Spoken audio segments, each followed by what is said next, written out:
చెప్పాలి చెప్పొద్దా మేము అలా 14-15 ఆర్థిక సంఘ నిధులు 175 కోట్ల 17 లక్షల రూపాయలు ఇచ్చినాం. ట్రై సైకిళ్ల కోసం 77,76,000 రూపాయలు ఇచ్చినాం. మరుగుదొడ్ల నిర్మాణం కోసం 23 కోట్ల 42 లక్షల రూపాయలు ఇచ్చినాం.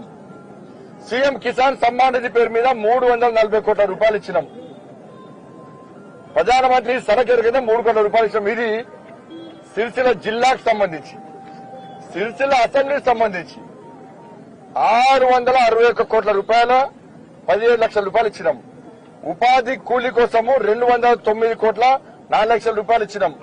మెటీరియల్ కంపోనెంట్ కోసము 121 కోటి 62 లక్షల రూపాయలు ఇచ్చినాం.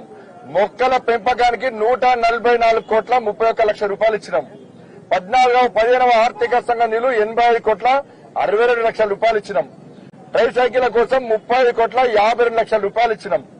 మరుగుదొడ్ల నిర్మాణం కోసం 11 కోట్ల 52 లక్షల రూపాయలు ఇచ్చినాం. సీఎం కిసాన్ సమ్మాన్ నిధి పేరు మీద 88 కోట్ల 10 లక్షల రూపాయలు ఇచ్చినాం. లెక్క చెప్పాను. మరి నువ్వు ఎన్ని ఇచ్చినావో గ్రామానికి నువ్వు వేసుకో పోస్టర్. దేశం మొత్తం ఇచ్చిర్రు, మేమెందుకు ఇక్కడ ఇచ్చినట్టే. మరి దేశం మొత్తము ప్రధానమంత్రి ఆవాస్ యోజన ఎందుకు కట్టించినప్పుడు ఎందుకు ఇల్లు కట్టియలే? దేశం మొత్తం చెట్లాటరు, నువ్వు ఎందుకు చెట్లాటలే? ఎందుకు నాటాలి చెట్టు చేయాల? దేశం మొత్తం 14-15 ఆర్థిక సంవత్సరం గ్రామాలు అభివృద్ధి చేశారు, నువ్వు ఎందుకు అభివృద్ధి చేయలే? దేశం మొత్తం మోడీ గారు నేరుగా గ్రామ పంచాయతీ నిధులు ఇస్తే అంతా డైవర్ట్ చేయలే. మీ అయ్యా ఎందుకు డైవర్ట్ చేసి నిధులని?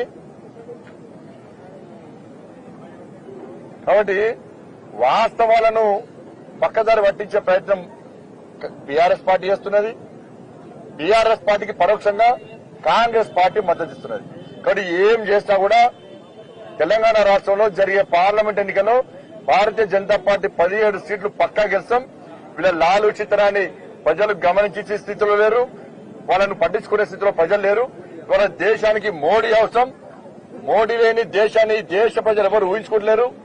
ఈ దేశాన్ని రక్షింపబడాలంటే, పేదలు బాగుపడాలంటే, రామరాజ్యం రావాలంటే, రామరాజ్యం తిరిగి పునర్నిర్మాణం ఇంకా జరగాలంటే, కొనసాగాలంటే నరేంద్ర మోడీ ప్రభుత్వం రావాలని ప్రజలు చూస్తారు. కాబట్టి ఇవాళ ప్రజలు ఆలోచించాల్సిందిగా అందరికీ అప్పీల్ చేస్తా ఉన్నాను. భారత్ మాతాకి బండి సంజయ్ అన్న నాయకత్వం. కాంగ్రెస్ పార్టీలు ఆరోపణ చేస్తున్నారు. కర్నూలు పార్లమెంట్ ఎలాంటి నిధులు తీసుకురాలేదని చెప్పేసి 2 పార్టీలు ఆరోపణ చేస్తున్నారు. ఇప్పుడు చెప్పినా కదా, చెప్పినా కదా, చెప్తున్నారు. దానిపైన మీరేమంటారు? అందుకే చెప్పినా అందుకే ఏం చేస్తూ చెప్పినాం. ఇవాళ అసెంబ్లీ లిస్ట్ పెట్టి కేటీఆర్ కేసీఆర్ అదే చెప్పినా వీళ్ళేమో కాళేశ్వరం పిక్నిక్ వేరు,